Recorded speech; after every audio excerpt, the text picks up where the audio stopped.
It's Janet in Lisa's kitchen for Cooking, Cutting Up, Keeping It Real. And today I am making a homemade pie crust. So all I'm doing is following the recipe that is on the Crisco container or whatever shortening. I'm a shortening pie crust maker, not a lard. You do your thing. And so I have... Some people use butter. Yeah, right. Yeah. So I have dipped up some of the ingredients to have them ready, but basically it's 2 cups of all-purpose flour. It is 1 teaspoon of salt.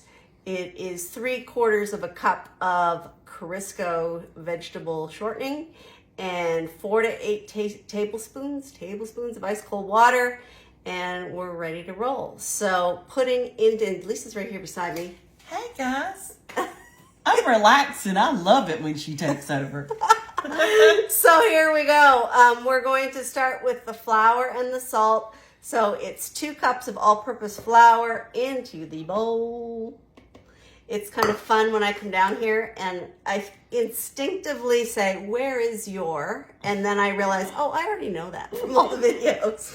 So there goes the flour. And then we just need 1 teaspoon of salt. So I will go to our handy dandy everyday spice box and I will swivel to the salt section and guesstimate that. So there's that. And then we go to, I'm just going to stir that around so it's sort of sifted in a bit.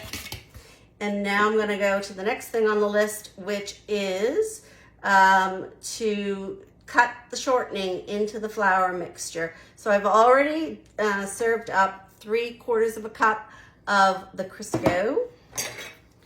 And here we go.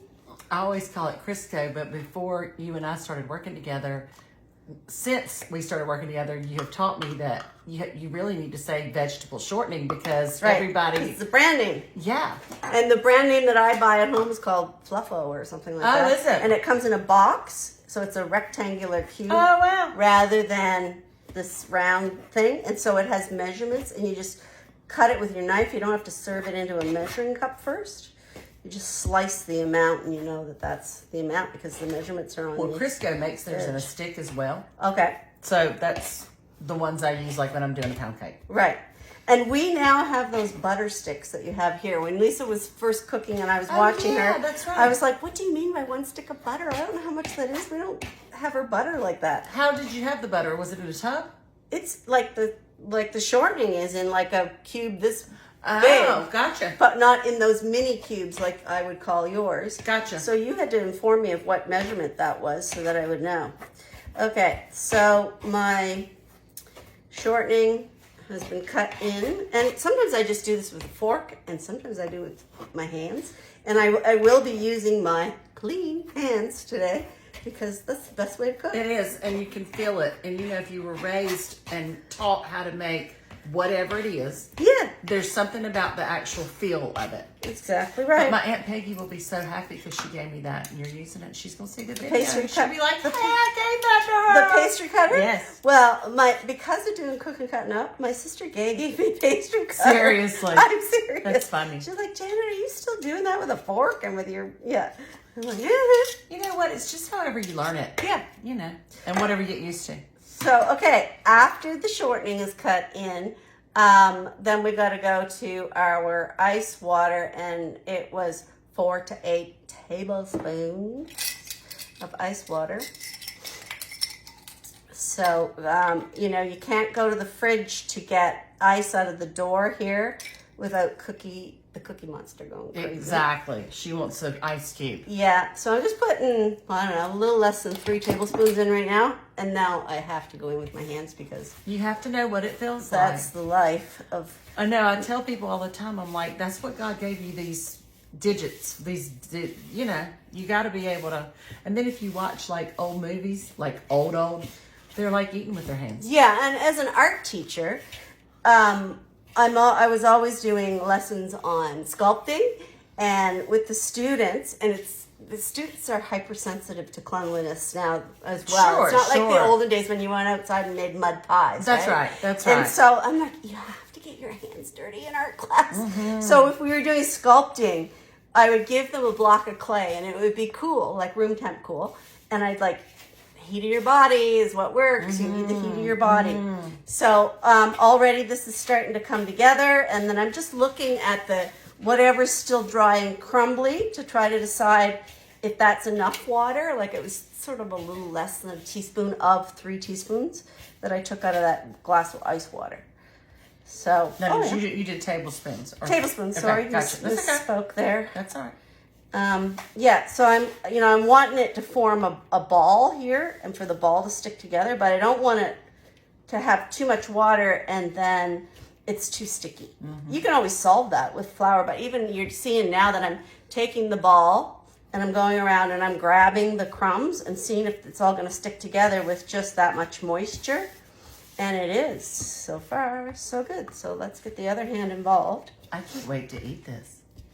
It's so easy to do. I say that, well, let's hope I have success. But I grew up watching my mom and helping my mom make pie crusts all the time. And pies are such a common dessert in Nova Scotia. It's just, you kind of pride yourself. And everybody's mother has a different pie crust recipe. Yes. I say mother, like lots of men cook as well and bake.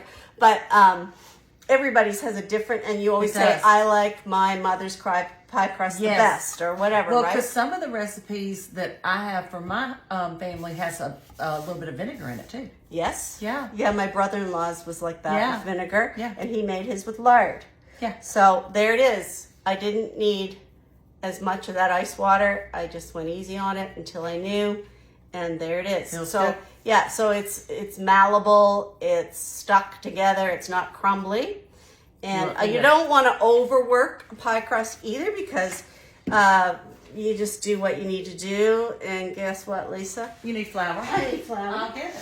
So my sous chef is getting I me some will get flour it. because I need to generously flour the surface of the table, the counter, in order to roll out.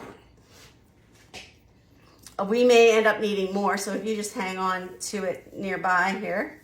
I'll just we're put good it to right go. Here for you, girlfriend. And guess what I get to use, everybody? I get to use those rolling pins that we sold at one point, which are so gorgeous. The Amish made, turned in a lathe shop. One of a kind. I learned how to turn a lathe. Did you really? Yeah, I did, and I made a bowl. How cool is that? It's not that easy. It is so fun. It's very involved. It's so much fun to watch the wood turn and make the like decorative indenting grooves in your work, and a pedestal piece on the bottom of the bowl and all that stuff. Okay, so I've you see me sort of flattening it out a bit with my hands first, and then I'm going in with the rolling pin. Flour it first. Yeah.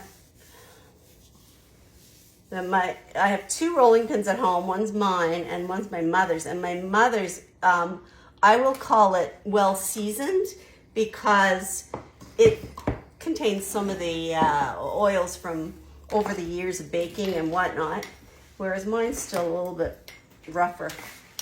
Okay, so when I roll, I'm going to keep changing directions with the pin, and I don't worry too much about whether or not the pie crust is coming apart. You see that in some sections it may do that, but like clay and like I made the ball in the first place with the heat of my hands, I'll be able to pinch some of that together.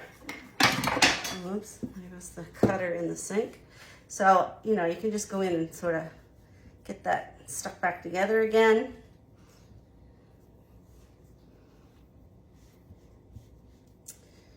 Yes. There's an art to making pie crust, though. And those old wives' tale of, I call it an old wives' tale, but people talk about the humidity factor when you're baking. Yeah, and today it's raining and it's humid. Yeah, that's right. Yep. So, and you may have better, every time you do it, it's different.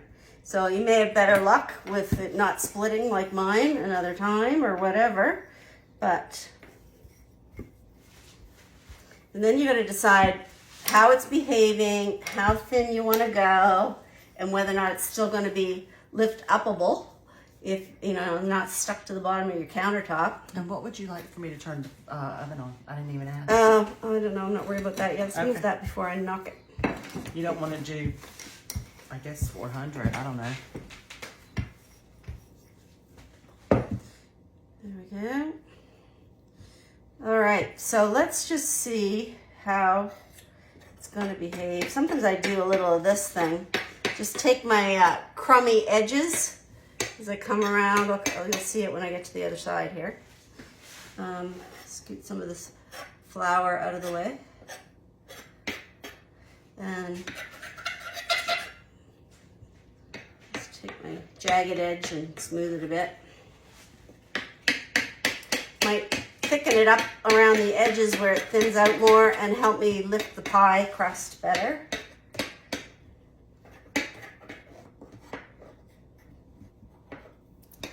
All right, so now we gotta wonder whether or not, yep, my knife is going under fairly good. There's some places where it's sticking a little, but my knife is solving that for me. Hold that over for a sec. And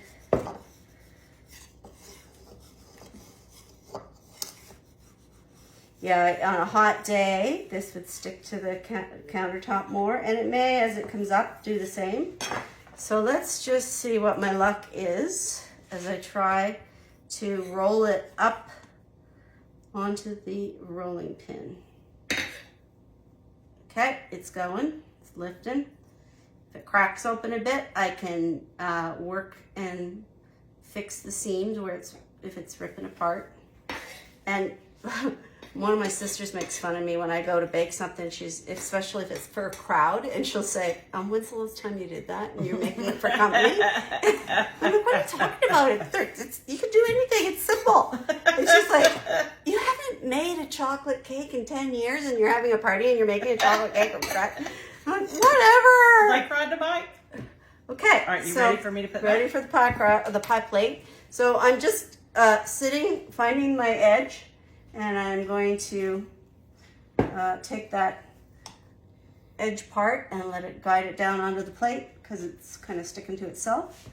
And let's hope this comes off without ripping completely, but if it does, I'll fix it. Okay. Look at you, Miss Fancy. And now I just get it sitting down into the pie plate. Let's see if I can get you on camera. There we go. And like I said, it's pretty good at the bottom. There's just one little crack. And now I need to go around and fix the edges. So I can trim any excess off and use that as pieces to mend with. And here's some excess right here. My mom would always take the leftover crust and make what we called little pinwheels, which was the little cinnamon wheels, and put those in the oven. And that we would be so excited because maybe the pie would be for our dessert for the end of a meal. But the smell of it baking, the aroma of it baking, and we all wanted something to eat right away. There were 6 of us. And so that was a nice treat. The little pinwheels with the cinnamon and butter, she'd roll up the pie, leftover scraps of pie crust, and would put those in the oven so we could have something to eat right away. And we loved that. Nice. Yeah, and they were just petite, right? Like sort of child size compared to the modern day ones that you buy in a bakery that are huge. And speaking of which, back in your mom's day, you didn't run to the grocery store to buy pie crust. You made your own of everything that you could. Yes, and so it's a new phenomenon for me, watching how much sugar I eat, to see all the accessible ready-made products. Like Lisa uses some of them because she cooks and bakes often, and it's a matter of convenience, etc. And to see all those and then know when you're going to have time to go the extra mile to make your homemade version.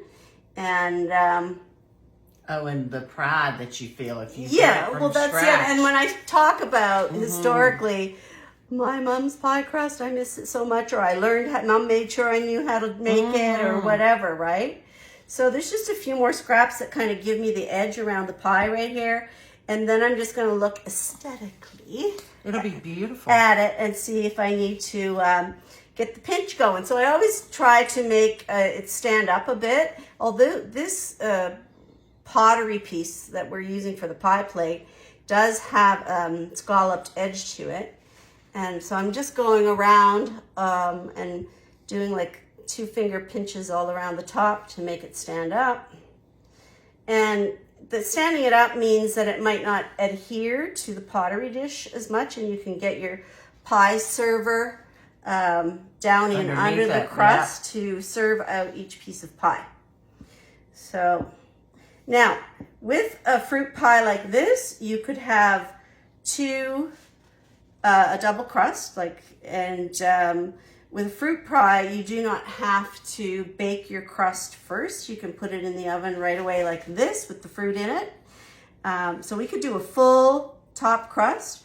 We could do like one of those woven looking strands of like pie a basket crust. weave. Yeah, basket weave atop atop of the fruit. And the recipe then for 2 pie crusts would be to double what I just did. So what I'm going to do right now is I'm going to do the fruit that I'm going to put in, and then Lisa and I off camera will make the decision about the top, and we'll show you what it looks like when we're done. But just for expediency's sake, we'll just put the fruit in and then make the decision and surprise you with what it looks like after. Okay, so pie crust up close and personal. Looks beautiful. Looks like this. And now we will look at what to do for the fruit. So I have, out of Lisa's freezer, I have rhubarb. We took that out this morning to thaw. It's just plain rhubarb, no sugar, and it's just chopped into cube-sized pieces. Still partially frozen, which is fine. And then we went to the store and got some fresh strawberries. So in a pie shell like this, you might do 2 cups of each kind of fruit. And that strawberry rhubarb blend is to die for, the tart with the sweet. Now, the other ingredients are going to be, for 4 cups of fruit, you would use a 1/4 cup of tapioca. And this tapioca is in the Jell-O pudding section of the grocery store. We found it at Food Lion today. And I always talk about it because it soaks up the juice in your fruit pie. It congeals, and then when you slice a piece of pie, it's not running all over the plate like and a cobbler, losing its form. And so right on the back of the box, even on the front of the box, it says great for puddings and fruit pies. So you can make a tapioca pudding all by itself. But on the back, it lists apple or blueberry or strawberry rhubarb and tells you the amount of tapioca to put in to have that set up. So there it is again, the minute tapioca. This one is by Kraft. I've never bought it, so I'm glad to know where it's at. So I will put in my strawberries that I washed and sliced up ahead of time. And I'll put in my rhubarb. Piece of rhubarb fell on the floor this morning, and Cookie was like, what is that? I was like, she's going to like this because it's frozen, and she's a puppy. Oh, no. She left it She was like Lisa was when I was watching Lisa on camera from Nova Scotia bite into the raw rhubarb. I had to try it. I thought, oh my goodness, what is her facial expression going to be when she figures it out? It was the tartest thing I've ever had in my life. Yeah, So now, sprinkling that tapioca, it's very coarse in its granularness. You can see them falling there on camera. And so I'm just going to do that everywhere across the top. It might have like a translucent color when the pie is baked, or it might look a little whitish, but it will take on the color of the fruit that you're putting it on. I definitely use it in a blueberry pie as well. Okay, so now comes the moment. I just have to wash my hands here. Now comes the moment of decision about the sweetness of this. I vote sweet. I vote both because in my world, I grew up on pies that did not have sugar in them. We went with the natural flavorfulness, the fructose of the fruit. And when we got used to it, we never wanted it with the sugar in it. But when I would always I grew up with sugar. And we're in the South, so hey. But, you know, maybe a tablespoon or two of sugar might be all we put if we put any. Or if we put a full crust on the top, maybe one with little slits in it, we might sprinkle a little decorative amount of granular sugar on the top. Right. But today, in the world that I'm in here, we will do one side with sugar. And I know it'll spill over a bit in the other side, but that way we can each tonight have... so I've Our got, sugar does. Yeah, what's this, a cup? It's Lisa? a cup. Mm-hmm. So I'll put a cup of sugar on this side. Do you think that'll satisfy you guys? I think maybe a little less than a cup. Honestly. Okay, like yeah, that? like 3/4 a cup, yeah. That good? Since you're just doing half. Okay. And then the other thing that I like to put, Lisa, how quick can you grab some cinnamon or lemon? I got cinnamon right away. Okay. The other thing I like to put in a pie like this is some butter. So Lisa got me some butter, and I'm just going to put a couple slabs of that around the pie. There we go. Cinnamon, I will just do that on my hand. And then sprinkle that around. Do you have any nutmeg? Maybe. Let me see. All these things like are secrets. If you're living in a world where you're trying to get away from sugar, nutmeg and cinnamon and butter, these kinds of things can help up the flavor, and then you can cut back on your sweet. I know I have some, Janet, because I used to do my pumpkin roll, but you'll have to give me a second. Give me a second. Yeah, and so, you know, when you do variations on recipes, maybe a little squirt of lemon juice would help with the flavor as well. What you got? It's a new one. Let me open it up for you. Please. Nutmeg. Nutmeg. All right. You want to shake? Or you want it in your hand? A little bit in here. Okay, that's good. I'm just going to put like that much, which is a pinch. a pinch, yeah. Nutmeg can overpower pretty quick, so you just got to... So this is what it looks like before we figure out our top, before we put it in the oven, and we'll be back with the temperature, the time, and what the top looks like, and the finished product. So thank you everyone for watching my pie crust recipe and how I put together a strawberry rhubarb pie, Nova Scotia style. I love it. It's like a cherry Skittle. It's like a red Skittle. I'm just telling y'all. Cooking, cutting up, keeping it real. We're up. See ya. Well, we're back, and I have made the second pie crust. And I was saying to Lisa, boy, it comes together quick when you're not paying attention to both the camera and your baking. But I'm just lifting that up on my rolling pin and going to lay it on top of the fruit. We did find a little bit of lemon in the fridge. Like literally, it was tiny. It wasn't even a half a teaspoon. Yeah, just a little bit to add to the fruit flavor. And so now I've got this pie crust that's lifted up well from the counter onto my rolling pin. And then I'm going to slide my pie plate over. And I am going to lay my crust on top of my other crust. Looks good. Like that. And then I'll just go to those, you know, that same pinching style around the edges and try to pinch the under crust to the top crust.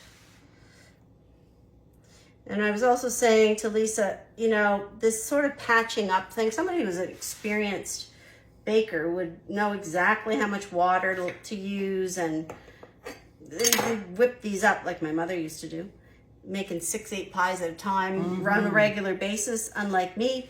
And they would roll out a crust that wouldn't even crack like that. So, but for me, on the odd occasion when I make them, I just do that little patch job, but I do not re-roll out the pie crust because of a boo-boo like that, because I find that toughens the pie crust. So the less that you play with it, the flakier to me that it is.